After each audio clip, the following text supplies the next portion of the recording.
Hello everyone and welcome to education achievers. I hope you all are doing well. आज की class में हम बात करने वाले हैं हाइपोथेसिस के बारे में। हाइपोथेसिस जो कि आपके एनटीए यूजीसी नेट एग्जाम के पेपर 1 रिसर्च एप्टीट्यूड का एक बहुत इंपॉर्टेंट टॉपिक है। अगर आप यूजीसी नेट एग्जाम की तैयारी कर रहे हो तो आपके लिए, और जो लोग पीएचडी के एंट्रेंस एग्जाम की तैयारी कर रहे हैं उन लोगों के लिए भी आज की क्लास बहुत ही हेल्पफुल और बहुत ही इंपॉर्टेंट होने वाली है। इसीलिए आपको शुरू से एंड तक इस पूरी क्लास को देखना है ताकि एक एक कॉन्सेप्ट आपका क्लियर हो जाए। अगर आप लोगों ने इसको अभी तक नहीं पढ़ा है तो आज की ये क्लास देखने के बाद आपके सारे डाउट्स क्लियर होने वाले हैं। पहले हम जानेंगे हाइपोथेसिस होता क्या है, उसके बाद हम डिस्कस करेंगे इसकी कैरेक्टरिस्टिक्स क्या होती हैं, और उसके बाद हम जानेंगे कि इसके टाइप्स कौन कौन से हैं। और आज की क्लास बाइलिंगुअल रहेगी। जो लोग इंग्लिश में समझ पाते हैं वो इंग्लिश में, और जो लोग इंग्लिश नहीं समझ पाते हैं, जिनको हिंदी में समझ आता है, तो उन लोगों के लिए भी मैंने आज हिंदी में रखा है पूरा कॉन्सेप्ट। ओके, तो दोनों ही स्टूडेंट्स को आज फ़ायदा होने वाला है। अगर आप लोगों ने इस चैनल को अभी तक सब्सक्राइब नहीं किया है तो मेक श्योर सब्सक्राइब कर देना, बिकॉज यहाँ पर हम हर एक कॉन्सेप्ट को बहुत ही ईजी लैंग्वेज में, सरल शब्दों में और आपके डेली लाइफ से रिलेटेड एग्जाम्पल्स की हेल्प से समझते हैं, ताकि आप अच्छे से चीज़ों को अंडरस्टैंड कर सको। क्लास में कोई भी क्लास लेती हूँ तो मेरी कोशिश ये रहती है कि किसी भी क्लास को अटेंड करने के बाद आप किसी डाउट के साथ ना जाओ, आपका टाइम वेस्ट ना हो। आप जिस भी टॉपिक को पढ़ रहे हो वो आपको पूरी तरीके से समझ आ जाए। उसके बाद भी अगर आपका कोई डाउट रहता है तो आप मुझसे कमेंट बॉक्स में पूछ सकते हो। मैं हर क्वेश्चन का आंसर देने की कोशिश करती हूँ। ओके, तो इस क्लास को स्टार्ट करने से पहले मैं आप सभी लोगों के सामने एक क्वेश्चन रखती हूँ। Name the type of hypothesis in the given statements. यहाँ 2 स्टेटमेंट्स लिखे हुए हैं, आपको ये बताना है कि इन स्टेटमेंट्स में किस टाइप के हाइपोथेसिस का यूज़ हुआ है।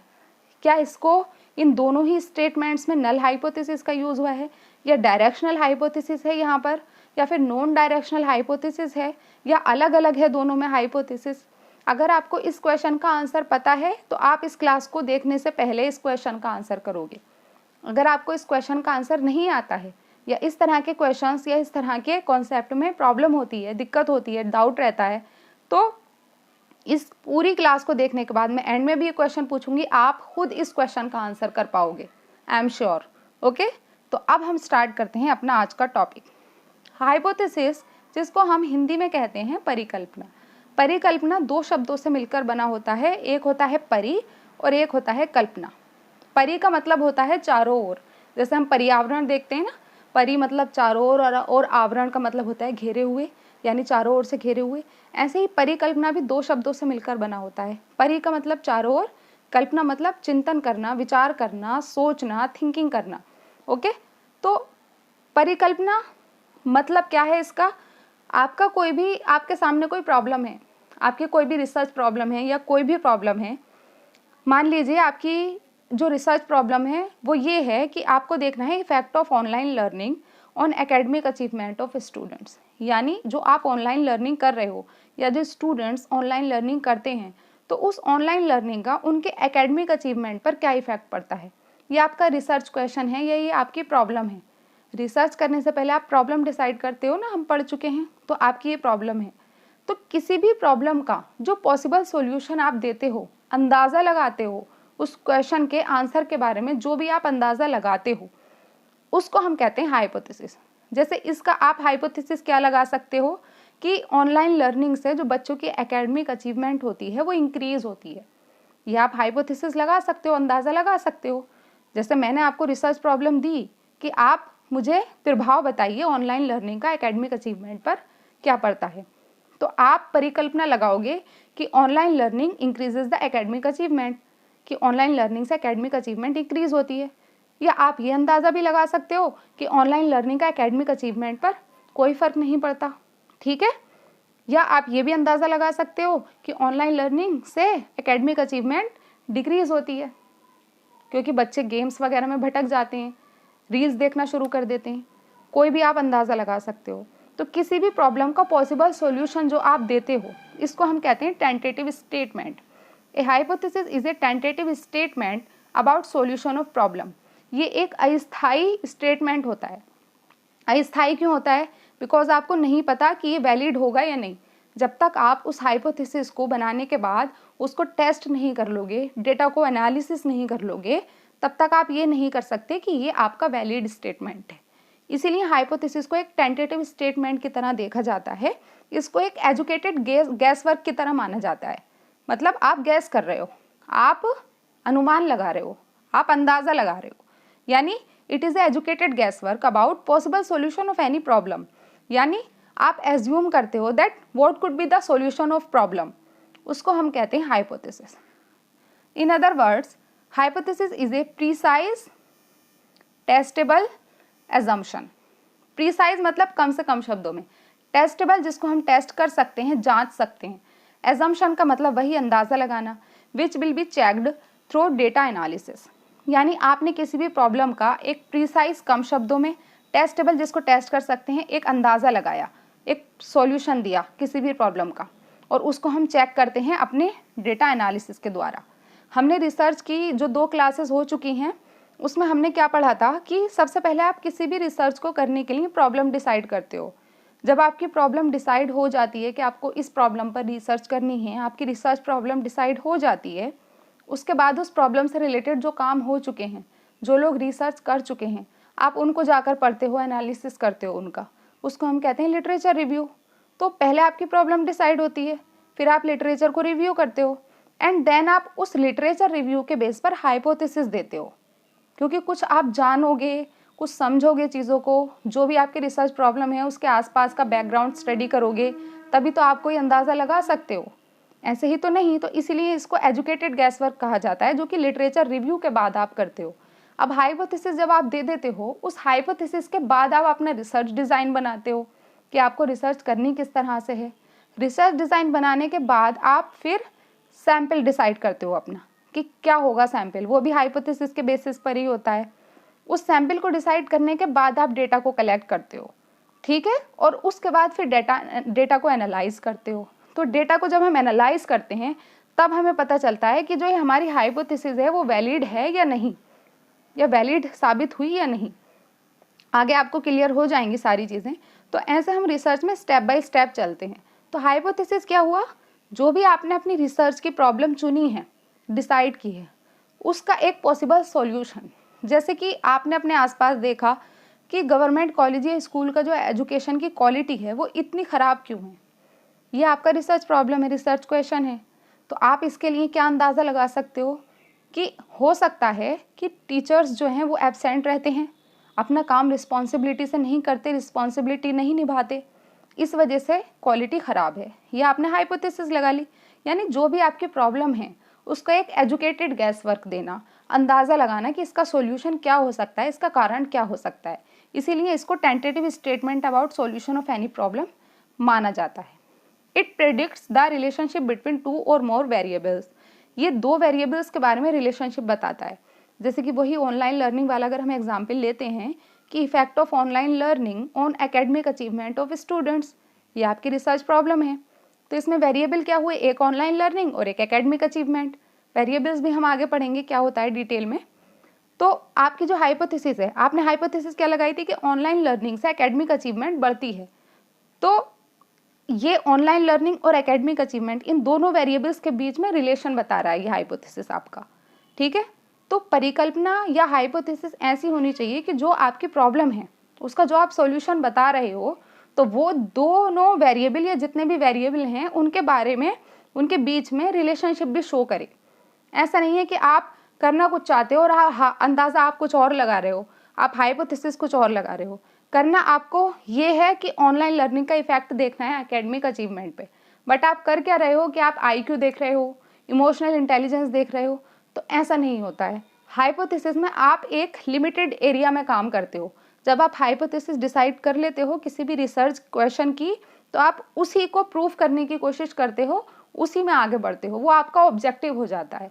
और उसी उद्देश्य की पूर्ति करने के लिए, उसी को प्रूव करने के लिए अब आप आगे बढ़ते हो। इसीलिए हाइपोथेसिस को क्या कहा जाता है कि ये डायरेक्शन प्रोवाइड करती है रिसर्चर को। ओके, एक रिसर्चर के लिए एक डायरेक्शन देने का काम करती है हाइपोथेसिस। बिकॉज हाइपोथेसिस को डिसाइड करने के बाद रिसर्चर को ये पता चल जाता है कि अब मुझे काम करना किस चीज़ पर है, उसका एक उद्देश्य डिसाइड हो जाता है, इधर उधर की चीज़ों में नहीं भटकता। एक एम होता है कि ये हाइपोथेसिस है और इसको प्रूव करना है, एक लिमिट मिल जाती है आपके काम को, ठीक है, क्योंकि बहुत बड़ा कॉन्सेप्ट होता है रिसर्च का। तो अगर आप कोई भी टॉपिक डिसाइड करते हो तो उसके मल्टीपल डायमेंशन होंगे। हाइपोथेसिस क्या होती है, आपके काम को थोड़ा लिमिट कर देती है, आपको फोकस्ड कर देती है, आपको एक डायरेक्शन देती है कि इस डायरेक्शन में आपको आगे काम करना है, उसको हम कहते हैं हाइपोथेसिस। आई होप आपको अच्छे से समझ आ गया होगा हाइपोथेसिस का मतलब। अब हिंदी में भी आप लोग देख सकते हो कि हाइपोथेसिस का मतलब क्या होता है। परिकल्पना समस्या के समाधान के बारे में एक अस्थायी कथन है। दूसरे शब्दों में परिकल्पना एक सटीक परीक्षण योग्य धारणा है जिसे डेटा विश्लेषण के माध्यम से जांचा जाएगा। ये दो या दो से अधिक चरों के बीच संबंध की भविष्यवाणी करता है, जैसा मैंने अभी बताया, और ये अस्थायी कथन है, टेंटेटिव सॉल्यूशन है। ओके, ये चरों को परिभाषित करके अनुसंधान को एक दिशा प्रदान करता है। बिकॉज जब हाइपोथेसिस डिसाइड हो जाती है तो रिसर्चर उसी पर काम करना स्टार्ट करता है, उसी को प्रूव करने की कोशिश करता है। इसीलिए कहा जाता है कि ये रिसर्च को एक डायरेक्शन देती है। अब बात करते हैं हम कैरेक्टरिस्टिक्स के बारे में।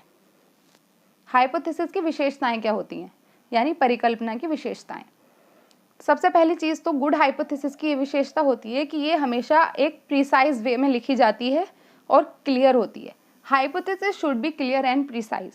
क्लियर का और प्रिसाइज का क्या मतलब है कि कम से कम शब्दों में लिखी जाए और अपनी बात को बिल्कुल क्लियरली डिफाइन कर दे। हाइपोथेसिस ऐसी होनी चाहिए। ऐसा नहीं है कि आपने 6-7 लाइन की हाइपोथेसिस बनाई और वो इतना कंफ्यूज कर रही है कि उसको ना तो टेस्ट किया जा सकता है और ना ही उससे ये समझ आ रहा है कि रिसर्च को करना किस डायरेक्शन में है, और ना ही उसमें वेरिएबल के बीच रिलेशनशिप का पता चल रहा है। तो बहुत ही क्लियर और प्रिसाइज होनी चाहिए आपकी हाइपोथेसिस, ताकि आपको एक ऑब्जेक्टिव मिले और आप उस पर आगे काम कर सको। It should be capable of being tested. ये तो सबसे ज़रूरी है कि आपके हाइपोथेसिस ऐसी होनी चाहिए जिसको आप आगे टेस्ट कर सको, डेटा एनालिसिस कर सको उस हाइपोथेसिस के बेस पर आगे काम करके। It should state relationship between variables. जो भी आपकी रिसर्च प्रॉब्लम के वेरिएबल्स हैं, 2, 3, 4 जितने भी हैं, तो आपके हाइपोथेसिस ऐसी होनी चाहिए कि उन वेरिएबल्स के बीच में रिलेशनशिप भी बताए। ओके, तो ये इसकी मेन क्वालिटी होती है कि रिलेशनशिप डिफरेंट टाइप्स जो वेरिएबल्स हैं आपके रिसर्च प्रॉब्लम में या रिसर्च क्वेश्चन में, उनके बीच ये रिलेशनशिप बताती है। जैसे कि उस एग्जाम्पल में हमने देखा था कि आपकी रिसर्च प्रॉब्लम क्या थी, effect of online learning on academic achievement of student. तो आपने हाइपोथेसिस क्या बनाई कि online learning increases the academic achievement. तो यहाँ पर इन दोनों वेरिएबल्स के बीच में क्या हुआ, रिलेशनशिप बताया आपके हाइपोथेसिस ने कि ऑनलाइन लर्निंग से बढ़ती है बच्चों की academic achievement. Okay, it is never formulated in the form of question. ये याद रखने वाला पॉइंट है। इसी तरह के क्वेश्चन पूछे जाते हैं। ये कैरेक्टरिस्टिक्स जितनी भी मैंने ली है ना, ये सारी इंपॉर्टेंट कैरेक्टरिस्टिक्स हैं, और कैरेक्टरिस्टिक्स से यूजीसी नेट एग्जाम में बहुत बार क्वेश्चन पूछा गया है हाइपोथेसिस की कैरेक्टरिस्टिक्स के बारे में, स्पेशली फर्स्ट पेपर में। It is never formulated in the form of question. आप एक क्वेश्चन के फॉर्म में कभी भी हाइपोथेसिस को नहीं बनाना, बिकॉज जो हमारी हाइपोथेसिस होती है वो सॉल्यूशन होता है, ना कि प्रॉब्लम। वो आपकी प्रॉब्लम का एक पॉसिबल या टेंटेटिव सॉल्यूशन होता है, तो उसको आप क्वेश्चन के फॉर्म में कभी नहीं बना सकते। ठीक है, जैसे कि आपका रिसर्च प्रॉब्लम था effect of online learning on academic achievement of students, तो आप इसके हाइपोथेसिस ये नहीं बना सकते कि क्या ऑनलाइन लर्निंग का एकेडमिक अचीवमेंट पर प्रभाव पड़ता है। नहीं, क्या नहीं आ सकता, क्वेश्चन वर्ड नहीं आ सकता आपके हाइपोथेसिस में। आपको क्या कहना होगा, that online learning increases the academic achievement और डिक्रीजेज द एकेडमिक अचीवमेंट। तो रिलेशनशिप आप बताओगे, बट क्वेश्चन के फॉर्म में नहीं, आंसर की फॉर्म में। Okay, it should be stated in the simplest form is that parsimonious. ये सिंपल से सिंपल वर्ड में लिखी जाए, यानी कि ये पार्सिमनी होनी चाहिए आपकी हाइपोथेसिस के अंदर। सिंपल से सिंपल वर्ड में लिखी जाए, प्रिसाइज वे में लिखी जाए, और बिल्कुल क्लियर आपका हाइपोथेसिस होना चाहिए, ताकि पढ़कर फौरन से समझ आ जाए कि आपकी रिसर्च की परिकल्पना या उद्देश्य है क्या। It gives a direction to the researcher for doing research. जैसे कि अगर अंधेरे में कोई जा रहा है, अगर आप उसको रोशनी दिखाते हो तो वो उसको डायरेक्शन देती है। ठीक है, उस रोशनी के सहारे वो सीधा सीधा चल के अपने मार्ग पर जाकर और अपनी मंजिल पर पहुंच जाता है। ऐसे ही एक रोशनी का काम करती है हाइपोथेसिस एक रिसर्चर के लिए। रिसर्चर को डायरेक्शन देती है कि काम करना किस तरफ है, जाना किस तरफ है, रिसर्च किस तरफ करनी है, रिसर्च का जो डिज़ाइन है वो क्या होगा, सैम्पल क्या होगा, डेटा को कलेक्ट कैसे किया जाएगा, ये सारी चीज़ें आपका हाइपोथेसिस ही बता देता है। इसीलिए जो आपकी हाइपोथेसिस होती है वो एक रिसर्चर को डायरेक्शन देने का काम करती है रिसर्च को करने के लिए। ओके, इसको हिंदी में भी आप लोग देख लीजिए, स्क्रीनशॉट भी आप ले सकते हो कि परिकल्पना स्पष्ट और सटीक होनी चाहिए, ये परीक्षण करने में सक्षम होनी चाहिए, इसके चरों के बीच संबंध बताना चाहिए, चर मतलब वेरिएबल। परिकल्पना की वैधता ज्ञात है, वैधता इसकी नहीं बता सकते जब तक हम प्रूव नहीं करेंगे, उसकी वैलिडिटी नहीं बता सकते, जब हम एनालिसिस करेंगे डेटा को तभी तो हम बता सकते हैं कि हाइपोथेसिस हमारी वैलिड हुई या नहीं। इसे कभी भी प्रश्न के रूप में तैयार नहीं किया जाता और इसे सबसे सरल रूप में लिखना चाहिए या कहा जाना चाहिए, और ये शोधकर्ता को शोध करने के लिए एक दिशा प्रदान करता है। ओके, अब हम देखते हैं कि हाइपोथेसिस जो आप बनाते हो, ऐसा तो है नहीं कि आपने कोई प्रॉब्लम देखी और उसको देखकर आपने खुद से कुछ कह दिया।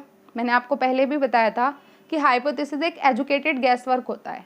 अब एजुकेटेड गैस वर्क क्यों कहते हैं हम इसे, क्योंकि हम एवं ही कुछ जवाब नहीं दे देते हैं, कोई ऐसे ही कोई सॉल्यूशन नहीं बना लेते हैं किसी भी प्रॉब्लम का, बल्कि उसके लिए हमें क्या होना चाहिए, हमें या रिसर्चर को, कि एक अच्छी हाइपोथेसिस बनाने के लिए एक रिसर्चर को एक इमेजिनेटिव होना चाहिए। ठीक है, उसकी इमेजिनेशन पावर अच्छी होनी चाहिए, उसको अपने सब्जेक्ट एरिया की या जिस पर भी वो रिसर्च कर रहा है उसकी गुड नॉलेज होनी चाहिए, अच्छा ज्ञान होना चाहिए, डीप इंसाइट, एनालिटिकल माइंड होना चाहिए उसका, वो चीज़ों को अच्छे से क्रिटिकली एनालाइज कर सके, उन पर सोच विचार कर सके, अलग तरीके से चीज़ों को सोच सके। ठीक है, तो ये एक रिसर्चर की क्वालिटी है। अगर एक रिसर्चर के अंदर ये क्वालिटीज़ हैं, वो इमेजिनेटिव है, क्रिएटिव है, एनालिटिकली तरीके से चीज़ों को देखता है, ठीक है, उसका माइंड जो है वो क्रिएटिव है, तो वो एक अच्छी हाइपोथेसिस दे सकता है। जितना ज़्यादा क्रिएटिव होगा रिसर्चर, वो इतनी ही अच्छी हाइपोथेसिस दे सकता है। तो सोर्स क्या होता है हाइपोथेसिस का, कि सबसे पहले तो ये क्वालिटीज़ होनी चाहिए रिसर्चर के अंदर, तभी एक वो अच्छी हाइपोथेसिस बना सकता है। दूसरी क्या चीज़ है कि researchers creativity and experience, researcher की जो क्रिएटिविटी है और जो उसका एक्सपीरियंस है, क्योंकि रिसर्च ऐसे ही तो की नहीं जाती, आप उस प्रॉब्लम से रिलेटेड आपको पहले से कोई एक्सपीरियंस होता है, आपने कुछ काम किया होता है, अपने आसपास देखा होता है, आपको कुछ एक्सपीरियंस होता है, तभी तो आप उस पर वर्क करते हो, रिसर्च करते हो। तो रिसर्चर की जो क्रिएटिविटी होती है या फिर उसको जो एक्सपीरियंस होता है, वो उसकी मदद करता है हाइपोथेसिस को बनाने में। तो रिसर्चर को एक क्रिएटिव भी होना चाहिए, अगर उसका माइंड क्रिएटिव है ना, एनालाइज करता है वो चीज़ों को अच्छे से, तो वो एक अच्छे हाइपोथेसिस दे सकता है, किसी भी प्रॉब्लम का अच्छा सॉल्यूशन दे सकता है। अब एक छोटा बच्चा है, एक बड़ा बच्चा है, अगर आप किसी प्रॉब्लम का सॉल्यूशन एक छोटे बच्चे से पूछते हो तो वो उसी तरीके से जवाब देगा, बट एक बड़ा इंसान है, बड़ा व्यक्ति है, पढ़ा लिखा है, एक्सपीरियंस पर्सन है, तो वो उसका ज़्यादा सटीक और ज़्यादा बेहतर आंसर दे सकता है। इसीलिए एक रिसर्चर को एक्सपीरियंस भी होना चाहिए, उसका माइंड भी क्रिएटिव होना चाहिए, उसकी एनालिसिस करने की पावर भी अच्छी होनी चाहिए, तो वो चीज़ें उसको अच्छे हाइपोथेसिस बनाने में हेल्प करती हैं। Background information about the topic is necessary, जो आपका टॉपिक है उस पर आपको बैकग्राउंड इन्फॉर्मेशन भी होनी चाहिए, उसके आसपास की पूरी जानकारी होनी चाहिए कि इस पर कितना काम हो चुका है, कितने लोगों ने काम किया, उन्हें रिजल्ट क्या मिला, क्या उन्हें प्राप्त हुआ, उनकी फाइंडिंग्स क्या थी, उन्होंने किस तरह के सॉफ्टवेयर यूज़ किए डेटा को एनालिसिस करने के लिए। ठीक है, तो इसीलिए लिटरेचर रिव्यू ज़रूरी है। अगर आप अच्छे से, इसीलिए पहले लिटरेचर रिव्यू किया जाता है, उसके बाद हाइपोथेसिस बनाई जाती है। तो आपकी इमेजिनेटिव पावर, आपकी आपके सब्जेक्ट पर अच्छी नॉलेज, आपकी एनालाइज करने की पावर, आपकी क्रिएटिविटी, आपका एक्सपीरियंस के साथ साथ जो आपका टॉपिक है उससे रिलेटेड बैकग्राउंड जो नॉलेज है, वो भी आपके हाइपोथेसिस को बनाने में हेल्प करती है। तो ये जितनी भी चीज़ें हैं, ये सारी चीज़ें हैं जिनके बेस पर हम एक अच्छी हाइपोथेसिस को क्रिएट करते हैं, अच्छी हाइपोथेसिस बनाते हैं अपनी प्रॉब्लम से रिलेटेड। ओके, अब हम जानेंगे टाइप्स ऑफ हाइपोथेसिस के बारे में।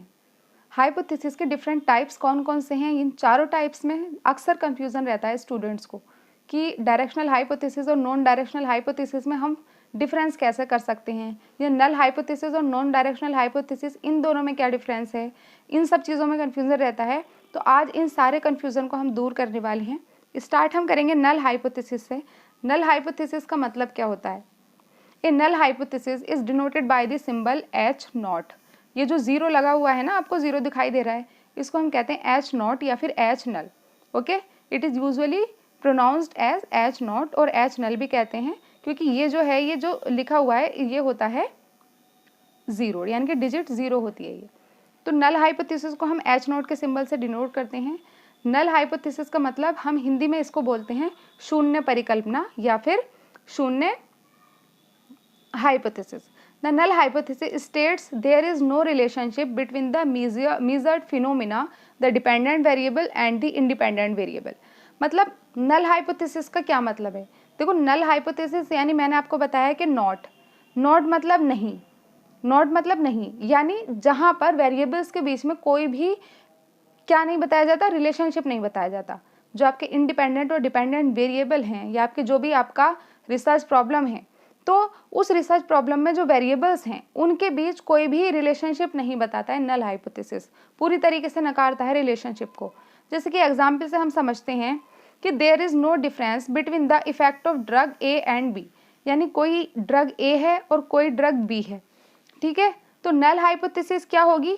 अगर आपको इफेक्ट देखना है, जैसे कि आपकी प्रॉब्लम है effect of drug A and drug B, ठीक है, तो आपका उस पर नल हाइपोथेसिस क्या होगा कि ड्रग ए और ड्रग बी के बीच कोई भी डिफरेंस नहीं है, देयर इज नो डिफरेंस। या एक और एग्जांपल देख सकते हैं हम इसका, skin problems are not caused by chemicals in makeup product in makeup products, यानी कि जो स्किन की प्रॉब्लम्स होती हैं वो जो मेकअप प्रोडक्ट्स के अंदर केमिकल्स होते हैं उसकी वजह से नहीं होती। देखो यहाँ पर भी कोई रिलेशनशिप नहीं बताया जा रहा है, ठीक है। या फिर एक और एग्जाम्पल हो सकता है, girls and boys perform equally well in mathematics test. कोई मैथमेटिक्स टेस्ट है आपकी रिसर्च प्रॉब्लम है कि मैथमेटिक्स जो टेस्ट हुआ है उसमें आपको देखना है कि गर्ल्स की जो परफॉर्मेंस थी वो बेटर थी या फिर बॉयज़ की परफॉर्मेंस बेटर थी, आपका ये रिसर्च प्रॉब्लम है। तो आपकी उससे रिलेटेड नल हाइपोथेसिस क्या होगी कि गर्ल्स एंड बॉयज़ दोनों की जो परफॉर्मेंस है मैथमेटिकल टेस्ट में वो पूरी तरीके से बराबर है, इक्वल है, ओके। तो यहाँ पे कोई डिफरेंस नहीं बताया गया। तो एक इसका कीवर्ड आपको हमेशा याद रखना है जब भी आपको कंफ्यूजन हो, तो एक तो आपको याद रखना है नो रिलेशनशिप, ये ओके, एक तो आपको याद रखना है नो रिलेशनशिप और एक आपको याद रखना है नो डिफरेंस। अगर आपको नल हाइपोथेसिस से रिलेटेड ये दोनों कीवर्ड याद रहे कि जहाँ पर भी कोई डिफरेंस नहीं बताया जाएगा दो चीज़ों के बीच में, या फिर कोई रिलेशनशिप नहीं बताया जाएगा दो चीज़ों के या दो वेरिएबल के बीच में, वहाँ पर हमारी नल हाइपोथेसिस होगी।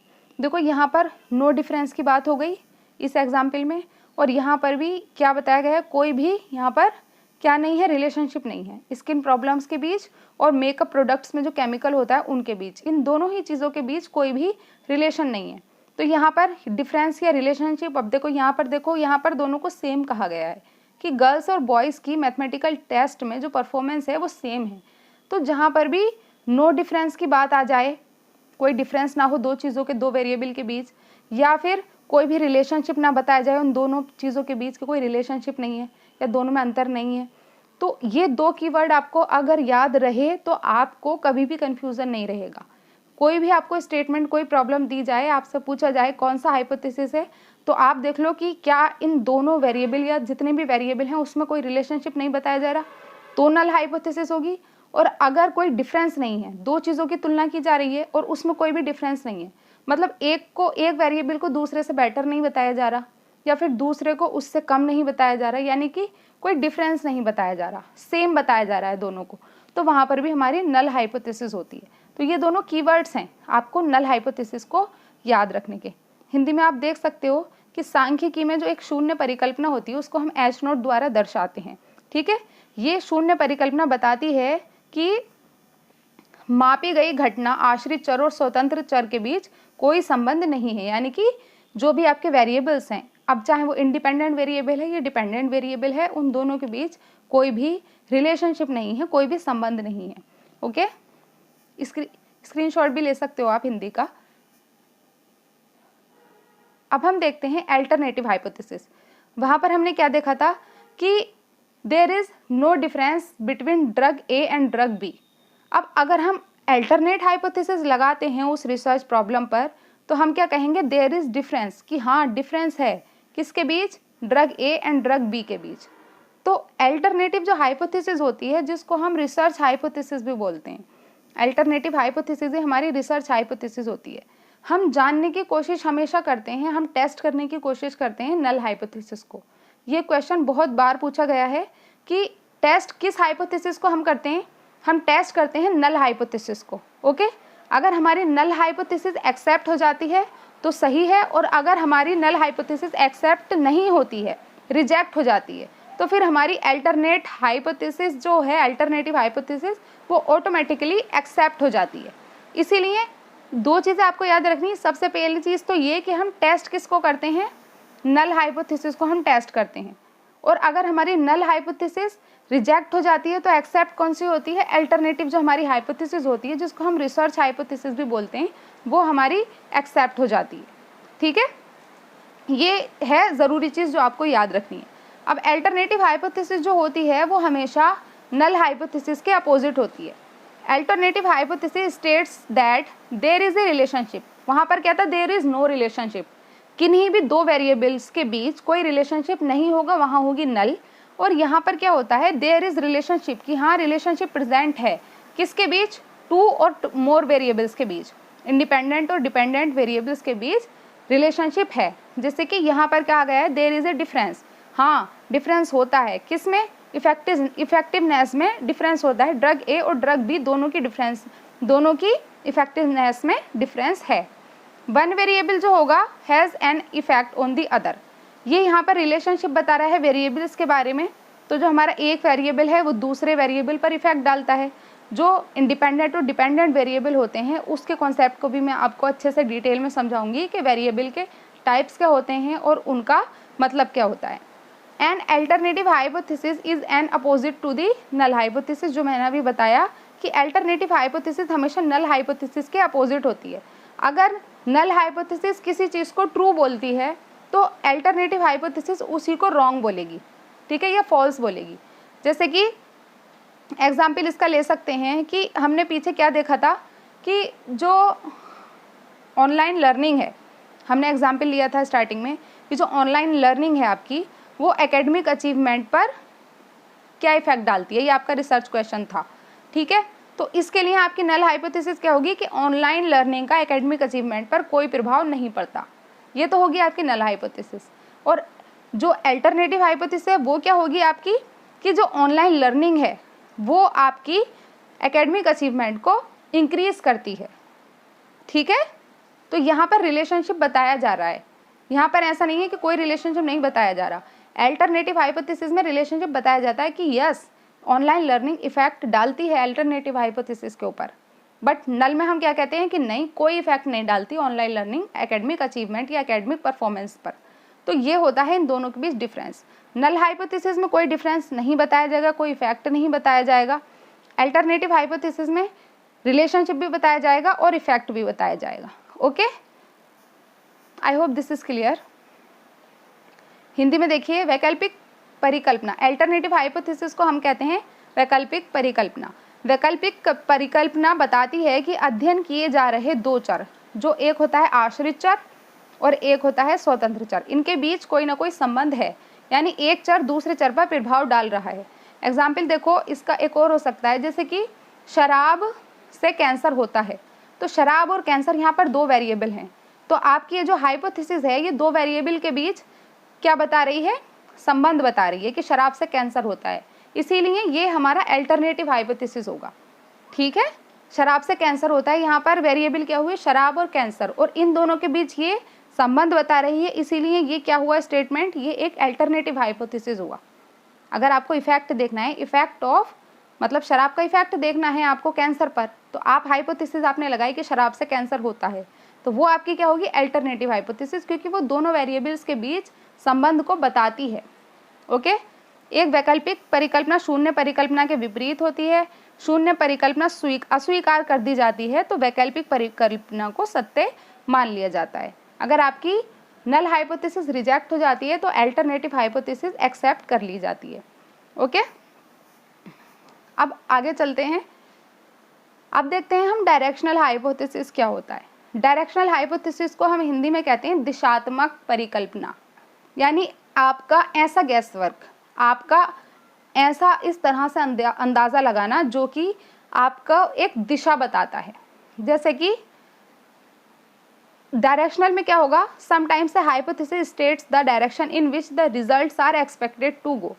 सो when a hypothesis states the direction of results it is referred to as directional hypothesis, जिसका दूसरा नाम है one tailed hypothesis. Directional hypothesis का दूसरा नाम क्या है, वन टेल्ड हाइपोथेसिस। ठीक है, देखो डायरेक्शनल हाइपोथेसिस में क्या होता है, डायरेक्शनल हाइपोथेसिस में आप एक चीज़ का इफेक्ट बताते हो दूसरी चीज़ पर, आपकी जो रिसर्च है उसको एक डायरेक्शन मिलता है डायरेक्शनल हाइपोथेसिस के द्वारा। जैसे कि अगर हम नॉर्मल अगर हाइपोथेसिस लगाते हैं, ओके, अगर हम एक नॉर्मल हाइपोथेसिस लगाते हैं कि ऑनलाइन लर्निंग इफेक्ट डालती है एकेडमिक अचीवमेंट पर, स्टूडेंट्स की एकेडमिक अचीवमेंट पर ऑनलाइन लर्निंग इफेक्ट डालती है, तो इसके लिए डायरेक्शनल हाइपोथेसिस क्या होगी कि ऑनलाइन लर्निंग इंक्रीज करती है हमारी एकेडमिक अचीवमेंट को। ठीक है, या फिर स्टडिंग पढ़ना इम्प्रूव करता है हमारे एग्ज़ाम के मार्क्स को। यहाँ पर इम्प्रूव जो आ गया ना, ये इम्प्रूव इसने डायरेक्शन दे दिया। अगर हम ये कहते हैं कि स्टडिंग इफेक्ट्स एग्ज़ाम मार्क्स, तो वहाँ पर अगर हम सिर्फ इफेक्ट कहते हैं कि स्टडिंग यानी कि पढ़ना एग्ज़ाम के मार्क्स पर इफेक्ट डालता है, अगर हम सिर्फ इतना कहते हैं तो वहाँ पर हमें डायरेक्शन नहीं मिल रहा। हमें नहीं पता कि इम्प्रूव होंगे पढ़ने से मार्क्स या फिर क्या होंगे, घटेंगे या फिर डिक्रीज़ होंगे। बट जब हम कहते हैं कि पढ़ने से इम्प्रूव होते हैं एग्ज़ाम के मार्क्स, तो जो डिक्रीज़ होने वाला पॉइंट है वो खुद नेगलेक्ट हो जाता है, यानी कि एक ही दिशा में हम बढ़ते हैं। इसीलिए इसको वन टेल्ड हाइपोथेसिस कहते हैं, यानी कि एक ही दिशा में जाना।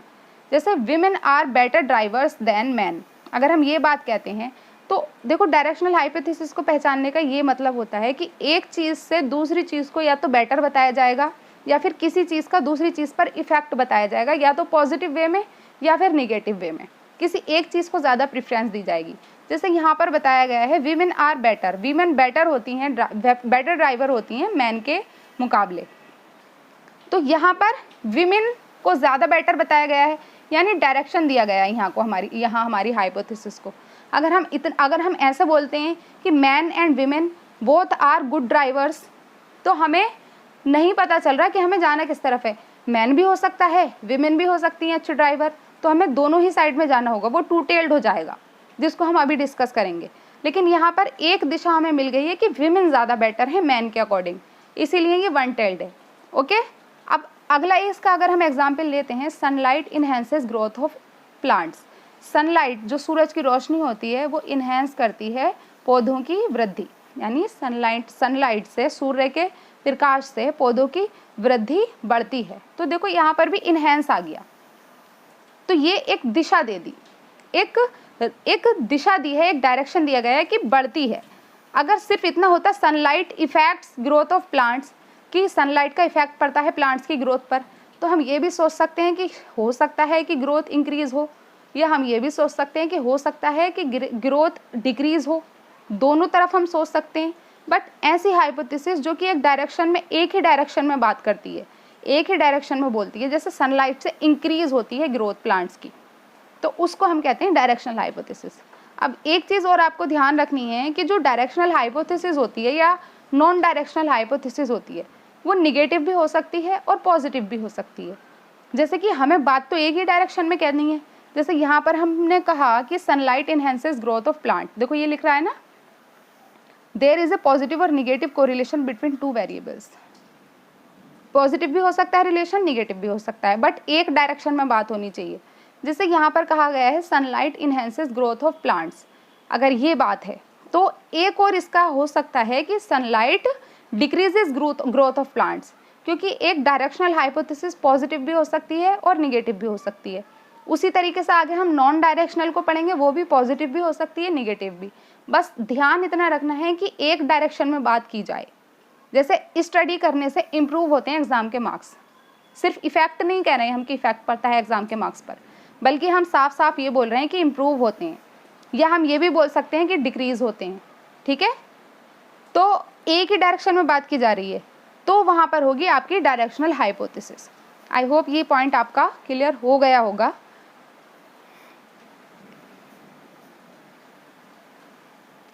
अब सबसे पहले हमने एग्जाम्पल लिया था नल हाइपोथेसिस और अल्टरनेटिव हाइपोथेसिस, दोनों में हमने एक एग्जाम्पल लिया था ड्रग वाला। नल हाइपोथेसिस में हमने कहा था कि there is no difference between the effect of drug A and B. ये हमने नल हाइपोथेसिस में देखा था कि ड्रग ए और ड्रग बी के बीच कोई भी डिफरेंस नहीं होता है। उसके बाद हमने अल्टरनेटिव हाइपोथेसिस में क्या देखा, yes there is a difference between the effectiveness of drug A and B, यानी ड्रग ए और ड्रग बी के बीच डिफरेंस होता है। ये हमारी अल्टरनेटिव हाइपोथेसिस थी। अब डायरेक्शनल हाइपोथेसिस में क्या होगा कि एक दिशा में बात कही जाएगी, जैसे कि drug A is less effective than B. यहाँ पर देखो ना तो हम पहले क्या था, हम बी को भी सही मान सकते हैं, ए को भी सही मान सकते हैं, ठीक है। लेकिन यहाँ पर क्या है, सीधा सीधा बताया गया है drug A is less effective than drug B, ठीक है। और यहाँ पर क्या बताया, drug A is more effective than drug B. ये भी एक ही दिशा में बात कही जा रही है, ये भी एक ही दिशा में बात की जा रही है। यहाँ पर थोड़ा निगेटिव बात कही गई है, यहाँ पर पॉजिटिव बात कही गई है। तो स्टेटमेंट चाहे पॉजिटिव हो या निगेटिव हो, आपको सिर्फ देखना ये है कि क्या एक ही डायरेक्शन में बात की जा रही है, एक चीज़ को ज़्यादा बेटर बताया जा रहा है दूसरे के अकॉर्डिंग। अगर एक ही दिशा में बात की जा रही है तो वहाँ पर होगा आपका डायरेक्शनल हाइपोथेसिस, ओके। अब आगे हम देखते हैं कि ए डायरेक्शनल हाइपोथेसिस और वन टेल्ड, क्योंकि हमारी डायरेक्शनल हाइपोथेसिस है, इसको हम वन टेल्ड हाइपोथेसिस कहते हैं। स्टेट्स द डायरेक्शन और द डिफरेंस और रिलेशनशिप। ये क्या बताती है हमें, या तो डायरेक्शन बताती है या डिफरेंस बताती है किसी भी रिलेशनशिप के बीच। जैसे boys are more helpful than girls, boys ज़्यादा हेल्पफुल होते हैं गर्ल्स के मुकाबले। यहाँ पर भी देखो एक डायरेक्शन में बात हो रही, बॉयज़ और गर्ल्स को सेम नहीं बताया जा रहा है, बॉयज़ को ज़्यादा बेटर बताया जा रहा है गर्ल्स के अकॉर्डिंग, ठीक है। Boys are more helpful than girls, तो एक पर ज़्यादा फोकस किया जा रहा है, एक को ज़्यादा ठीक बताया जा रहा है, यानी एक डायरेक्शन में बात हो रही है। A directional hypothesis could be that therapy decreases depression. देखो यहाँ पर भी एक ही दिशा में बात हो रही है, यहाँ पर ये नहीं बताया गया है कि थेरेपी इफेक्ट्स डिप्रेशन, यानी कि थेरेपी का डिप्रेशन पर इफेक्ट पड़ता है, नहीं, बल्कि एक ही दिशा में बात कही जा रही है। सीधा सीधा बताया जा रहा है कि थेरेपी से डिक्रीज होता है डिप्रेशन। ये भी हो सकता था कि थेरेपी से इंक्रीज होता है डिप्रेशन, मतलब यहाँ पर नहीं, बट कहीं और अगर आता है तो डिक्रीज भी हो सकता है, इंक्रीज भी हो सकता है, बस एक दिशा में बात कही जानी चाहिए। However a non directional hypothesis states, directional hypothesis तो ये कहती है कि therapy decreases depression, but a non directional hypothesis states that there is simply a difference. Non directional में हम सिर्फ ये कहेंगे कि there is simply a difference but doesn't say whether it increases और डिक्रीजेस। हम सिर्फ इतना कह सकते हैं कि ये इफेक्ट पड़ता है थेरेपी का डिप्रेशन पर, ये नहीं कह सकते कि इससे डिक्रीज होगी डिप्रेशन या फिर इंक्रीज होगी। But a non directional hypothesis could be that therapy has an effect on depression, जो मैंने अभी बताया कि थेरेपी डिक्रीजेज डिप्रेशन, क्योंकि यहाँ पर सीधा सीधा बता दिया है डिक्रीज होगा तो ये डायरेक्शनल है। बट इसका नॉन डायरेक्शनल क्या होगा कि थेरेपी का इफेक्ट पड़ता है डिप्रेशन पर। यहाँ पर डायरेक्शन नहीं दिया गया है कि इंक्रीज होगा या फिर डिक्रीज होगा, ये नहीं बताया गया है, सिर्फ और सिर्फ ये बताया गया है कि डिप्रेशन पर इफेक्ट पड़ता है थेरेपी का। अब नल हाइपोथेसिस को डिटेल में हम अब जानेंगे कि null hypothesis non directional hypothesis होता क्या है। If a hypothesis doesn't state a direction, non directional यानी कि गैर दिशात्मक, जहाँ पर कोई दिशा नहीं बताई जा रही है, सिंपली हम यहाँ पर इफेक्ट बता देंगे कि एक चीज़ दूसरी चीज़ पर इफेक्ट डाल रही है। अब वो पॉजिटिव वे में इफेक्ट डाल रही है या फिर निगेटिव वे में इफेक्ट डाल रही है, ये हम नहीं बता सकते नॉन डायरेक्शनल के अंतर्गत। If a hypothesis doesn't state a direction but simply says that one factors affects another, यानी कि एक फैक्टर दूसरे फैक्टर पर इफेक्ट डाल रहा है, और देयर इज एन एसोसिएशन और correlation between two variables, then it is called a non directional. क्योंकि ये नॉन डायरेक्शनल है तो देखो पॉजिटिव दिशा में भी जा सकती है, निगेटिव दिशा में भी जा सकती है। कोई चीज़ किसी चीज़ को इंक्रीज भी कर सकती है और डिक्रीज भी कर सकती है। अगर आप बच्चों को कॉम्प्लेन पिलाते हो तो उससे लंबाई बढ़ भी सकती है और घट भी सकती है, अगर हम इस तरह से कहते हैं, यानी कॉम्प्लेन इफेक्ट डालता है बच्चों की हाइट पर, तो इंक्रीज भी कर सकता है हाइट को, डिक्रीज भी कर सकता है, दोनों बातें हो सकती हैं। हमने यहाँ पर ये तो नहीं कहा कि कॉम्प्लेन से हाइट इंक्रीज होती है या कॉम्प्लेन से हाइट डिक्रीज होती है, तो जहाँ पर हम सिर्फ इतना कहते हैं कि कोई चीज़ किसी चीज़ पर इफेक्ट डालती है, कॉम्प्लेन पीने से बच्चों की हाइट पर असर पड़ता है, तो ये टू डायरेक्शनल हुई बात, पढ़ भी सकता है और नहीं भी पढ़ सकता है। इसीलिए जहाँ पर सिर्फ और सिर्फ इफेक्ट डलने की बात कही जाए, ये नहीं बताया जाए कि इफेक्ट पॉजिटिव होगा या निगेटिव, उसे हम कहते हैं टू टेल्ड, क्योंकि दोनों दिशाओं में बात कही जा सकती है। तो नॉन डायरेक्शनल कैसा हुआ? To tailed. एग्जाम्पल देखते हैं। एवरीवन नोज, हर इंसान जानता है, द मोर यू रिवाइज, जितना ज़्यादा आप रिवाइज करोगे, the better you do in exam, इतना ही अच्छा आप परफॉर्म कर सकते हो अपने एग्जाम्स में। बट ए हाइपोथेसिस में से, अब हाइपोथेसिस क्या हो सकती? There is a difference in the exam results, those who revise a lot and those who do not revise, यानी कि जो लोग ज़्यादा रिवाइज करते हैं और जो लोग रिवाइज बिल्कुल नहीं करते, उनके बीच एक डिफरेंस होता है। ये होगी हमारी नॉन डायरेक्शनल। हमने यहाँ पर ये नहीं कहा कि जो ज़्यादा रिवाइज करते हैं उनके परफॉर्मेंस बहुत अच्छी होती, मार्क्स अच्छे आते हैं, या जो कम रिवाइज करते हैं उनके एग्जाम में परफॉर्मेंस अच्छी नहीं होती। हम यहाँ ना तो अच्छी बात कह रहे हैं ना हम बुरी बात कर रहे हैं, हमने सिर्फ इतना बताया कि डिफरेंस होता है। ठीक है, डिफरेंस होता है उन लोगों के बीच जो बहुत ज़्यादा रिवाइज करते हैं और उन लोगों के बीच जो रिवाइज नहीं करते हैं। यहाँ हमने डायरेक्शन नहीं दिया, and this is of course A non directional hypothesis. I hope आपको समझ आया होगा कि इसको हम टू टेल्ड क्यों कहते हैं। नॉन डायरेक्शनल का मतलब क्या है? जहाँ पर कोई एक डायरेक्शन ना हो, दो डायरेक्शन में बात हो रही है। इंक्रीज भी हो सकता है, डिक्रीज भी हो सकता है, पॉजिटिव इफेक्ट भी हो सकता है, निगेटिव भी हो सकता है। हम ये नहीं बता रहे हैं, हम इतना बता रहे हैं कि इफेक्ट पड़ता है एक वेरिएबल का दूसरे वेरिएबल के ऊपर, बट पॉजिटिव होगा या निगेटिव ये हम नहीं बता रहे हैं, वहाँ होगा नॉन डायरेक्शनल हाइपोथेसिस। ठीक है, यदि कोई परिकल्पना कोई दिशा नहीं बताती है, बल्कि केवल ये कहती है कि एक कारक दूसरे को प्रभावित करता है, या फिर दो चर के बीच कोई जुड़ाव या सहसंबंध तो है, बस रिलेशनशिप बताया जा रहा है, उसको हम कहते हैं टू टेल्ड हाइपोथेसिस। जैसे कि हर कोई जानता है कि आप जितना अधिक दोहराते हैं, आप परीक्षा में उतना ही बेहतर प्रदर्शन करते हैं। लेकिन एक परिकल्पना ये कह सकती है कि जो लोग अधिक दोहराते हैं उनका परीक्षा परिणाम, और जो लोग नहीं दोहराते उनका परीक्षा परिणाम में अंतर होता है। इसीलिए ये नॉन डायरेक्शनल हाइपोथेसिस है। अब नॉन डायरेक्शनल हाइपोथेसिस में वही हम ड्रग वाला एग्जाम्पल लेते हैं। डायरेक्शनल में हमने क्या कहा था कि डायरेक्शनल हाइपोथेसिस में हमने क्या कहा था कि drug A is more effective than drug B, या फिर drug A is less effective than drug B. ये हमने अल्टरनेटिव जो हमारा डायरेक्शनल हाइपोथेसिस है उसमें देखा था। अब यही वाला एग्जाम्पल अगर हम नॉन डायरेक्शनल में देखते हैं तो क्या होगा? There is a difference between effectiveness of drug A and B. यहाँ पर हम क्या बता रहे हैं? सिर्फ इफेक्टिवनेस बता रहे हैं। हम ये नहीं बता रहे कि बेटर होगी ड्रग ए बी के मुकाबले, या फिर ड्रग बी बेटर होगी ए के मुकाबले, ये कुछ नहीं बता रहे हैं। सिर्फ हम ये बता रहे हैं कि इन दोनों में डिफरेंस होता है, एक चीज़ पर इफेक्ट डालती है। ड्रग ए और बी के बीच डिफरेंस होता है। अब कौन सी किससे बेटर होती है ये हम नहीं बता रहे हैं। तो यहाँ होगी हमारी नॉन डायरेक्शनल हाइपोथेसिस। अब मैं एग्जाम्पल्स आपको लेती हूँ साथ। अब हम करते हैं कंक्लूड। आज के इस लेक्चर को अब हम कंक्लूड करते हैं और अब आपको सारी चीज़ें क्लियर हो जाएंगी। देखो, एक एग्जाम्पल से समझेंगे, हिंदी भी इंग्लिश भी। हिंदी में मैंने अलग एग्जाम्पल लिया है और इंग्लिश में अलग एग्जाम्पल लिया है। आप लोग दोनों एग्जाम्पल से कनेक्ट कर सकते हो। देखो, नॉन डायरेक्शनल हाइपोथेसिस क्या होगी इस स्टेटमेंट के लिए? The amount of sunlight affects the growth of plants.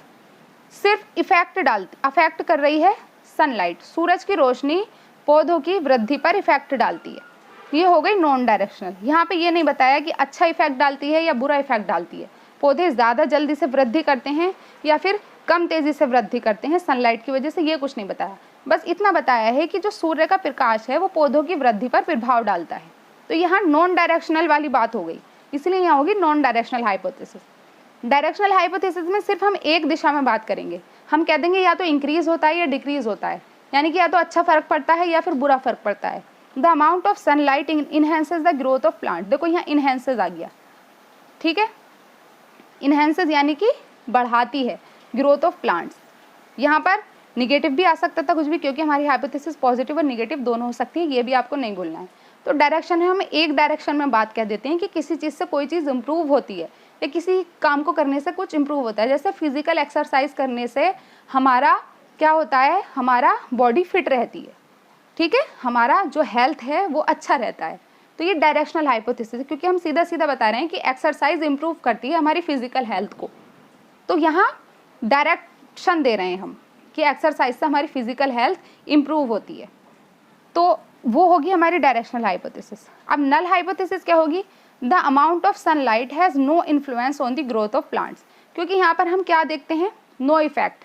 No effect वाली या फिर नो डिफरेंस वाली बात जहाँ आ जाए वो होगा हमारा नल हाइपोथेसिस। नल हाइपोथेसिस हमेशा अल्टरनेटिव हाइपोथेसिस के अपोजिट होता है। यहाँ पर कहा कि इफेक्ट करता है सनलाइट पौधों की ग्रोथ को, यहाँ पर कहा कि सनलाइट पौधों की ग्रोथ के लिए अच्छा होता है, इन्हेंस करता है। नल हाइपोथेसिस में क्या कहा कि जो सनलाइट है वो पौधों की ग्रोथ पर कोई इफेक्ट नहीं डालता है, कोई प्रभाव नहीं डालता है। ये है इन तीनों हाइपोथेसिस के बीच difference. I hope I have cleared my point. अब हिंदी में भी देख लेते हैं इसका एग्जाम्पल, ताकि आपको अच्छे से समझ आ जाए। मैंने मल्टीपल एग्जाम्पल्स के द्वारा आपको समझाने की कोशिश की है। थोड़ा सा कंफ्यूजिंग टॉपिक है बट अच्छे से आ जाएगा आपको समझ। अल्टरनेटिव हाइपोथेसिस अगर हम देखते हैं, देखो हमारी अल्टरनेटिव हाइपोथेसिस है कि 12वीं कक्षा के छात्र एवं छात्राओं के बुद्धि स्तर में अंतर होता है। ये हमारा अल्टरनेटिव हाइपोथेसिस है कि 12वीं कक्षा के जो स्टूडेंट्स हैं, girls students and boys students, उन दोनों का जो इंटेलिजेंस है उसमें डिफरेंस होता है, दोनों में अंतर होता है। यहाँ ये नहीं बताया गया किसकी ज़्यादा होती है किसकी कम होती है, सिर्फ इतना बताया गया कि दोनों में अंतर होता है। ये हमारी अल्टरनेटिव हाइपोथेसिस है। अब इसकी नल हाइपोथेसिस क्या होगी? अल्टरनेटिव के बिल्कुल उल्टा। 12वीं कक्षा के छात्र एवं छात्राओं के बुद्धि स्तर में कोई अंतर नहीं होता। यहाँ बोला कि अंतर होता है, यहाँ बोला कोई अंतर नहीं होता। तो सबसे पहले तो अल्टरनेटिव और नल हाइपोथेसिस में इतना याद रखना, अल्टरनेटिव की अपोजिट होती है हमेशा नल हाइपोथेसिस। अब तीसरा है डायरेक्शनल हाइपोथेसिस। अब इसमें डायरेक्शनल हाइपोथेसिस हम कैसे लगाएंगे इसी एग्जाम्पल में कि 12वीं कक्षा की छात्राओं का बुद्धि स्तर छात्रों से अधिक होता है, यानी 12वीं कक्षा की जो छात्राएं हैं उनका जो इंटेलिजेंस लेवल है वो स्टूडेंट्स जो बॉयज़ स्टूडेंट्स हैं उनसे अधिक होता है। तो देखो एक दिशा में बात की गई है, यहाँ पर बता दिया कि एक का दूसरे के मुकाबले अधिक होता है। जहाँ दो को कंपेयर करके एक को ज़्यादा अच्छा बता दिया जाए, एक को ज़्यादा इफेक्टिव बता दिया जाए, या कोई चीज़ इंक्रीज़ हो रही है या फिर डिक्रीज़ हो रही है, यानी एक पहलू पर बात की जा रही है, एक डायरेक्शन में बात की जा रही है, तो इसीलिए ये हो गया हमारा डायरेक्शनल हाइपोथेसिस। नॉन डायरेक्शनल में हम ऐसी बात कहेंगे जहाँ पर हमें यही पता नहीं चलेगा कि डिफरेंस है क्या। 12वीं कक्षा के छात्र एवं छात्राओं का बुद्धि स्तर बराबर होता है। लो जी, अब ये इन्होंने बता दिया बराबर। अब बताओ आप क्या करोगे? ना तो आप ज़्यादा बता सकते हो, आप कम बता सकते हो। यहाँ कोई डायरेक्शन आपको नहीं बताया गया, दोनों के ही बुद्धि स्तर को बराबर बता दिया है। तो यहाँ एक डायरेक्शन में बात नहीं की जा रही है, दोनों डायरेक्शन में बात की जा रही है, इसलिए ये होगा नॉन डायरेक्शनल। यहाँ कोई आपको दिशा नहीं दी गई। इसीलिए अब आपको समझ आ गया होगा इन चारों ही हाइपोथेसिस के बीच डिफरेंस होता क्या है और एक ही एग्जाम्पल को आप चारों हाइपोथेसिस पर कैसे अप्लाई कर सकते हो। अब आपको अच्छे से समझ आ गया होगा। अब आपको आंसर देना है इस क्वेश्चन का जो मैंने स्टार्टिंग में पूछा था। Boys are more aggressive than girls. Boys ज़्यादा एग्रेसिव हैं गर्ल्स के मुकाबले, ये कौन सी होगी? दूसरा स्टेटमेंट है वॉचिंग ट्रॉपिकल फिश हेल्प्स, मदद करती है, ठीक है, या अच्छी साबित होती है आपके लिए रिलैक्स होने में। यानी वॉचिंग ट्रॉपिकल फिश को देखना आपको रिलैक्स होने में हेल्प करता है, गलत नहीं होता है आपके लिए, ठीक है, हेल्प करता है आपके लिए। अब आपको इन दोनों स्टेटमेंट का आंसर देना है कि इन दोनों स्टेटमेंट्स में कौन सी हाइपोथेसिस का यूज़ हुआ है। एंड आई एम श्योर कि आप अब इस क्वेश्चन का आंसर आराम से दे सकते हो, ठीक है। अगर आपको आज की क्लास थोड़ी सी भी हेल्पफुल लगी हो, मैंने पूरी कोशिश की है कि इस कॉन्सेप्ट को अच्छे से आपको समझा सकूं, तो आप लोगों को अगर ये क्लास थोड़ी सी भी हेल्पफुल लगती है, यूज़फुल होती है आपके लिए, तो ज़रूर से सब्सक्राइब कीजिएगा चैनल को और लाइक कीजिएगा वीडियो को। सब्सक्राइब करके बेल आइकन भी प्रेस कर देना ताकि आगे आने वाली हर क्लास की नोटिफिकेशन आपको टाइम पर मिल सके। अच्छे से पढ़ते रहिए, पॉजिटिव रहिए। मिलते हैं जल्द ही एक नए कॉन्सेप्ट के साथ। Thank you so much.